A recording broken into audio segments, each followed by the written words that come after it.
अभी पिछले कुछ दिनों से जो देखने को मिल रहा है वो एक तरह से शहीदों के बलिदान का अपमान है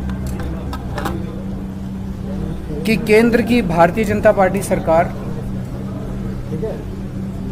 दिल्ली में नगर निगम के जो चुनाव होने थे उसमें सब लोग जानते हैं कि इस बार उनका भारतीय जनता पार्टी का पूरी तरह से सफाया होने वाला था।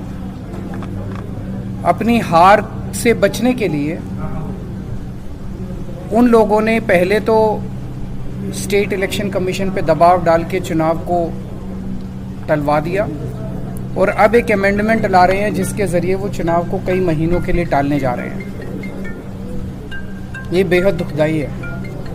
अगर इस देश के अंदर चुनाव ही टल गए तो फिर जनतंत्र क्या बचेगा, फिर जनता की आवाज़ क्या बचेगी। फिर तो सबसे ज़्यादा दुख आज के दिन भगत सिंह की आत्मा को होगा जिन्होंने अपनी फांसी पे चढ़ के उन्होंने इस देश को आज़ाद कराया था। इस दिन के लिए थोड़ी कराया था कि एक सरकार आएगी और चुनाव ही ख़त्म कर देगी इस देश के अंदर से। जनता को बेसिक अधिकार है चुनने का, अपनी सरकारों को चुनने का।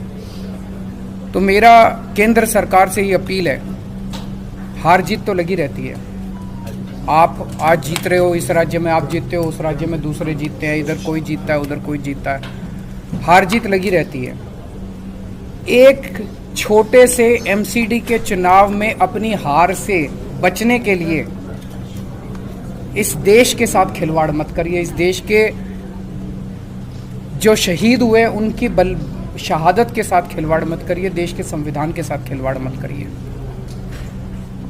आज कह रहे हैं कि हम तीनों नगर निगम एक करने जा रहे हैं, इसलिए हम चुनावों को टाल रहे हैं।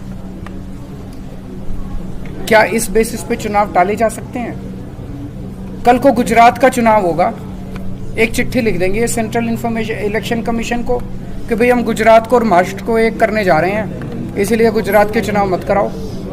अगली बार लोकसभा का चुनाव होगा, लोकसभा के चुनाव में भारतीय जनता पार्टी हार रही होगी तो एक चिट्ठी लिख देगी सेंट्रल इलेक्शन कमीशन को कि हम तो पार्लियामेंट्री सिस्टम खत्म करके प्रेसिडेंशियल सिस्टम लाने जा रहे हैं, इसलिए चुनाव मत कराओ। क्या चुनाव टाले जा सकते हैं? तो अपनी हार के डर से जो ये लोग चुनाव टाल रहे हैं, ये सीधे सीधे इस देश के साथ खिलवाड़ है। मेरी प्रधानमंत्री जी से हाथ जोड़ के अपील है, कल बीजेपी रहेगी नहीं रहेगी, आम आदमी पार्टी रहेगी नहीं रहेंगे, मोदी जी रहेंगे नहीं रहेंगे, केजरीवाल रहेगा नहीं रहेगा, ये जरूरी नहीं है। देश बचना चाहिए, देश के साथ खिलवाड़ मत करो। एक छोटे से चुनाव को जीतने के लिए आप इस देश की व्यवस्था के साथ खिलवाड़ कर रहे हैं, देश के साथ खिलवाड़ कर रहे हैं। ये क्या है? ये बिल्कुल मंजूर नहीं है। भारतीय जनता पार्टी कहती है हम दुनिया की सबसे बड़ी पार्टी हैं। अरे सबसे बड़ी पार्टी और दिल्ली की एक छोटी सी पार्टी से घबरा गए तुम? दिल्ली के एक छोटे से चुनाव से घबरा गए तुम? क्या हिम्मत है यार तुम्हारे अंदर, लानत है तुम्हारे अंदर। मैं चैलेंज करता हूं बीजेपी को, हिम्मत है तो एमसीडी के चुनाव टाइम पे करा के दिखाओ और जीत के दिखा दो, हम राजनीति छोड़ देंगे।